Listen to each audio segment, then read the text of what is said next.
बढ़ते आगे, सीरिया के पूर्व राष्ट्रपति बशर अल असद की मौत की सजा इन्हें दी गई है। दारा हिंसा मामले में कोर्ट ने बड़ा फैसला सुनाया है। असद पर सुनियोजित हत्या का आरोप साबित हुआ है। पूर्व सुरक्षा प्रमुख आतिफ नजीब को भी डेथ पेनल्टी दी गई है। नजीब पर हत्या और यातना के अपराध साबित हुए। 2011 की घटनाओं को कोर्ट ने माना मानवता के खिलाफ अपराध। दमिश्क की क्रिमिनल कोर्ट ने सुनाई सजा। गृह युद्ध के अपराधों पर सीरिया में बड़ा न्यायिक फैसला हुआ है। तो ये बड़ी खबर आपको बता रहे हैं और कुल मिलाकर आप देखिए कि ये एक अहम फैसला आप कह सकते हैं। लाखों लोगों की मौत का जिम्मेदार पाए गए हैं ये। और सीरिया की एक अदालत ने मंगलवार को देश के पूर्व राष्ट्रपति बशर अल असद और उनके छोटे भाई माहिर अल असद को फांसी की सजा सुनाई है। दोनों को गृह युद्ध के दौरान हत्या और आम लोगों पर अत्याचार जैसे मामलों में दोषी मानते हुए ये सजा सुनाई गई। इसी मामले में बशर अल असद के मामा के बेटे आतिफ नजीब को भी फांसी की सजा सुनाई गई है। बशर और माहिर दिसंबर 2024 में सत्ता गिरने के बाद रूस भाग गए थे।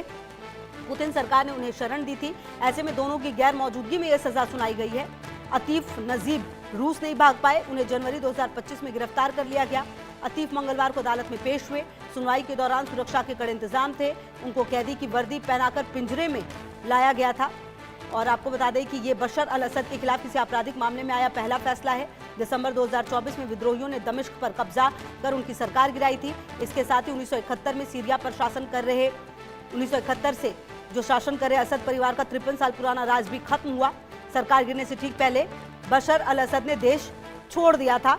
और मेरे साथ अतुल मेरे सहयोगी अतुल, ये अपने आप में एक खबर ये भी हो जाती है। देखिए 53 साल का पुराना राज लगभग खत्म होने जा रहा है और एक इतिहास खत्म होने जा रहा है। यहाँ पर बड़ी अपने आप में सजा जो है वो दी गई है। किस तरीके का ये पूरा फैसला है, क्या कुछ इसमें कहा गया है, क्या जानकारी?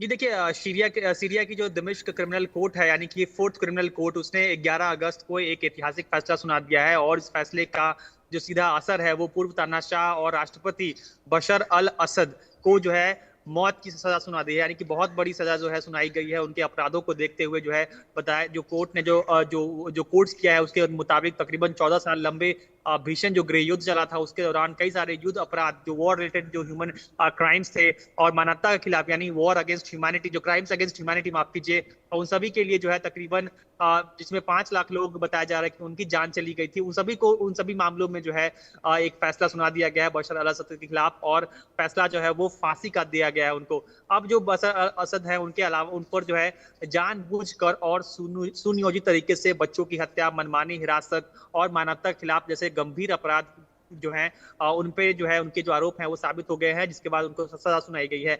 उनके अलावा जो माहिर अल असद है, जो बशर अल असद के छोटे भाई हैं, उनको भी जो है सजा सुनाई गई है, मौत की सजा उनको भी सुनाई गई है। और साथ ही साथ उनका जो पूरा रोल था वो कहीं ना कहीं जो सीरियाई सेना का जो काफी क्रूर माना जाने वाला जो 4th डिवीजन था उसके कमांडर जो है वो थे। तो उस हैसियत से जो है उनको सजा सुनाई गई है। साथ ही साथ जो आतिफ नजीब है, जो पूर्व सुरक्षा प्रमुख हैं और जो बशर अल असद के ममेरे भाई बताए जाते हैं, वो भी काफी जिनका पूरा सुरक्षा जो चेन है उसमें काफी अहम रोल था, उनको भी जो है डेथ पेनल्टी सुनाई गई है। तो ये जो 3 लोग हैं, काफी महत्वपूर्ण लोग जो थे पूरे प्रीवियस रेजीम के, उन सभी को जो है जो है वो फांसी की सजा जो है सुना दी गई है।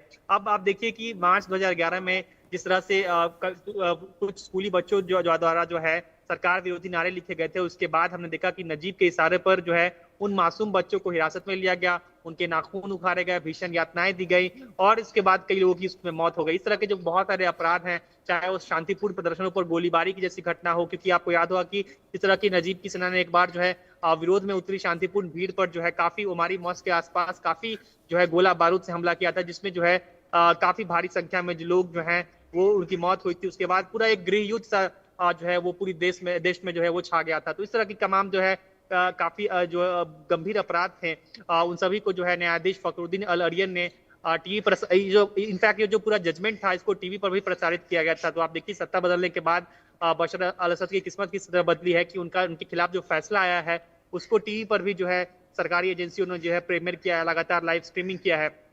अब इसके लिए बशीर अल असद को जाहिर सी बात है कि और उसके सहयोगियों को जो है अंतर्राष्ट्रीय स्तर पर पकड़ने के लिए इंटरपोल का जो है वो नोटिस जारी किया जाएगा। लेकिन आप जैसा कि जानती हैं कि बशर अल असद जो है फिलहाल भागे हुए हैं, वो रूस में रहते हैं, वहां पे ठिकाने लेकर वो लगातार रह रहे हैं। ऐसे में जो क्या न्यायिक प्रक्रिया होगी ये देखने वाली बात होगी, क्योंकि लगातार जब से सत्ता परिवर्तन हुआ है सीरिया में, उसके बाद से लगातार कोशिश की गई है कि रूस से जो है उनका जो है एक्सट्रेडिशन मांगा जाए। हालांकि कोई फॉर्मल एक्सट्रेडिशन रिक्वेस्ट जारी नहीं किया गया, लेकिन उसके बावजूद जो जस्टिस मिनिस्ट्री है सीरिया की, वो लगातार ये कोशिश करती रही कि रूस से बशर अल असद का जो एक्सट्रेडिशन है वो मांगा जाए, लेकिन उसके लेकर रूस ने जो है साफ साफ इनकार कर दिया। कहीं क्योंकि पहले से रूस का जो है काफी अच्छे संबंध रहे थे बशर अल असद के पूरे रेजिम के साथ। उसका असर हमें आज भी दिख रहे हैं कि जो है एक्सट्रेडिशन की एक तरह से इनफॉर्मल रिक्वेस्ट जो आप कह सकती हैं, वो जब किया गया तो उसको लेकर साफ साफ मना कर दिया गया। अब ऐसे में देखने वाली बात होगी इंटरपोल की जो है रिक्वेस्ट रेड कॉर्नर नोटिस जो है वो जारी करने की सरकार जो है तैयारी कर सकती है सीरिया की।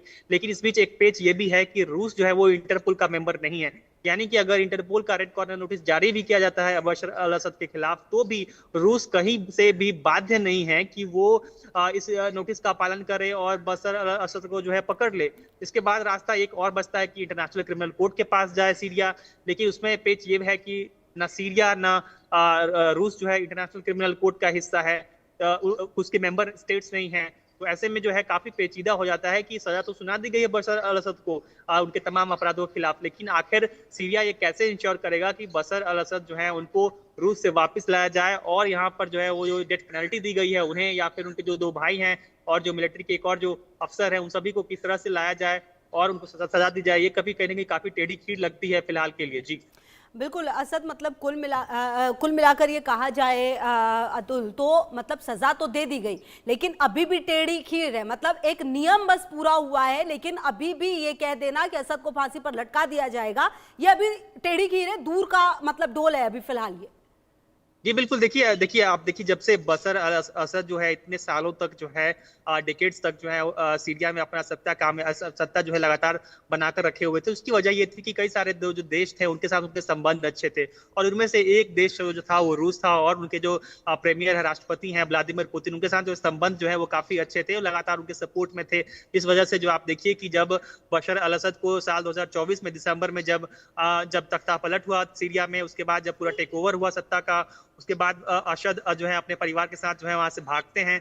उसके बाद जो है लगातार वहीं रूस में ही जो है वो शरण लेकर रह रहे हैं। वहीं पे जो है इनफैक्ट जो मॉस्को सिटी है, आप समझिए कि एक प्रीमियर इलाके में, काफी जो है वीआईपी इलाके में जो है वो आराम से रह रहे हैं बशर अल असद। तो तमाम जो उनके खिलाफ जो आरोप लगे, तमाम जो मानवता के खिलाफ जो क्राइम करने के उनके पूरे रेजिम के दौरान पे जो अपराध के आरोप लगे, उसके बाद जो तमाम अपराध जो साबित भी हुए उनके खिलाफ कोर्ट्स में, उन सभी का मतलब बहुत कुछ नहीं रह जाता। क्योंकि जिस तरह से जब तक रूस जो है इसमें साथ नहीं देता सीरिया का, उससे पहले आप ये उम्मीद नहीं कर सकती कि बशर अल असद को जो है किसी प्रकार से एक्स्ट्राडाइट कर पाएगी सीरिया, तमाम कोशिश करने के बावजूद भी। क्योंकि जैसा कि मैंने बताया कि इंटरपोल जो एक काफी एक हैंडी जो है टूल माना जाता है इस तरह के जो भगोड़े अपराधी होते हैं उनको पकड़ने के लिए। देखना ये होगा कि किस तरह की और प्रक्रिया जो है वो अपनाई जाएगी। बहुत शुक्रिया अतुल आपका इन तमाम जानकारियों के लिए। बढ़ते आगे, बेंगलुरु में अंडरपास निर्माण के दौरान बड़ा हादसा हुआ है। मिट्टी की दीवार ढहने से 2 मजदूरों की मौत हो गई। हादसे में 3 मजदूर